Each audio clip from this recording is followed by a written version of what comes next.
ಉಪಯೋಗಕ್ಕೆ ಬರಲಿದೆಯಂತೆ ಮತ್ತೊಂದು ಅಂತಾರಾಷ್ಟ್ರೀಯ ವಿಮಾನ ನಿಲ್ದಾಣ.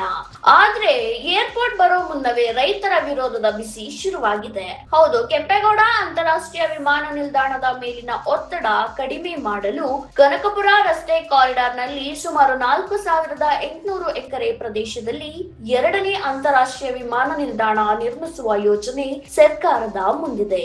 ಆದ್ರೆ ಈ ಯೋಜನೆಗೆ ರಾಮನಗರ ಗಡಿಭಾಗದ ರೈತರು ತೀವ್ರ ವಿರೋಧವನ್ನ ವ್ಯಕ್ತಪಡಿಸಿದ್ದಾರೆ. ಚೂಡನಹಳ್ಳಿ, ಸೋಮನಹಳ್ಳಿ, ಕಗ್ಗಲೀಪುರ, ಬಾದೇಕಟ್ಟೆ, ದಿನ್ನೇಪಾಳ್ಯ ಸೇರಿದಂತೆ 10ಕ್ಕೂ ಹೆಚ್ಚು ಗ್ರಾಮಗಳ ರೈತರು ಕೃಷಿ ಭೂಮಿ ಕಳೆದುಕೊಳ್ಳುವ ಆತಂಕದಲ್ಲಿದ್ದಾರೆ. ರೈತರ ಪ್ರಮುಖ ಪ್ರಶ್ನೆ ಒಂದೇ, ನಮ್ಮ ಕೃಷಿ ಭೂಮಿಯನ್ನೇ ಯಾಕೆ ತೆಗೆದುಕೊಳ್ಳಬೇಕು? ಈ ಭಾಗದಲ್ಲಿ ಫಲವತ್ತಾದ ಜಮೀನುಗಳಿದ್ದು ಹಲವು ತಲೆಮಾರುಗಳಿಂದ ರೈತರು ಕೃಷಿಯನ್ನೇ ನಂಬಿಕೊಂಡು ಬದುಕುತ್ತಿದ್ದಾರೆ. ಒಂದು ವೇಳೆ ಸಾವಿರಾರು ಎಕರೆ ಭೂ ಸ್ವಾಧೀನವಾದರೆ ತಮ್ಮ ಜೀವನೋಪಾಯಕ್ಕೆ ಹೊಡೆತ ಬೀಳಲಿದೆ ಅನ್ನೋದು ರೈತರ ಆತಂಕ.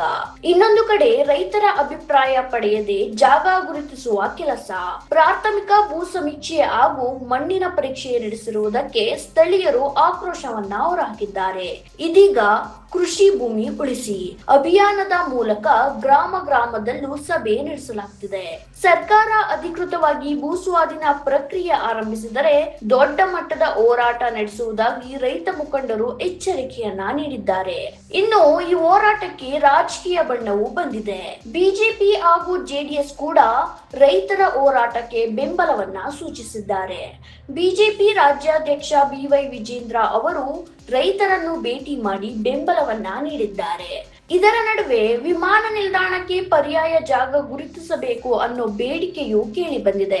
ತುಮಕೂರು ಅಥವಾ ಬಂಜರು ಭೂಮಿ ಹೆಚ್ಚಿರುವ ಪ್ರದೇಶಗಳನ್ನು ಪರಿಗಣಿಸುವಂತೆ ರೈತರು ಒತ್ತಾಯಿಸಿದ್ದಾರೆ.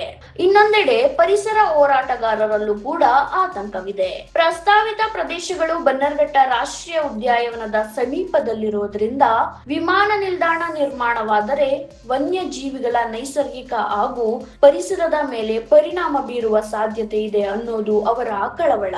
ಆದ್ರೆ ಸರ್ಕಾರದ ವಾದವೇ ಬೇರೆ. ಕೆಂಪೇಗೌಡ ವಿಮಾನ ನಿಲ್ದಾಣ ಬೆಂಗಳೂರಿನ ಉತ್ತರ ಭಾಗದಲ್ಲಿರೋದ್ರಿಂದ ದಕ್ಷಿಣ ಬೆಂಗಳೂರಿನಿಂದ ಅಲ್ಲಿಗೆ ಹೋಗಲು ಗಂಟೆಗಟ್ಟಲೆ ಸಮಯ ಬೇಕಾಗುತ್ತದೆ. ಹೀಗಾಗಿ ದಕ್ಷಿಣ ಭಾಗದಲ್ಲಿ ಮತ್ತೊಂದು ವಿಮಾನ ನಿಲ್ದಾಣ ಬಂದರೆ ಸಂಚಾರದ ಒತ್ತಡ ಕಡಿಮೆಯಾಗುವುದು ಜೊತೆಗೆ ಎಲೆಕ್ಟ್ರಾನಿಕ್ ಸಿಟಿ ಸೇರಿದಂತೆ ದಕ್ಷಿಣ ಬೆಂಗಳೂರಿನ ಜನರಿಗೆ ಅನುಕೂಲವಾಗಲಿದೆ ಎನ್ನುವುದು ಸರ್ಕಾರದ ವಾದ. ಹಾಗಾದ್ರೆ ಅಭಿವೃದ್ಧಿಗಾಗಿ ಏರ್ಪೋರ್ಟ್ ಬೇಕಾ ಅಥವಾ ಕೃಷಿ ಭೂಮಿ ಉಳಿಸ್ಕೋಬೇಕಾ? ಇದೀಗ ರೈತರ ಹೋರಾಟ ಮತ್ತು ಸರ್ಕಾರದ ಯೋಜನೆ ಎರಡರ ನಡುವಿನ ಈ ಸಂಘರ್ಷ ಮುಂದಿನ ದಿನಗಳಲ್ಲಿ ಯಾವ ತಿರುವು ಪಡೆಯುತ್ತೆ ಅನ್ನೋದು ಕುತೂಹಲ ಮೂಡಿದೆ.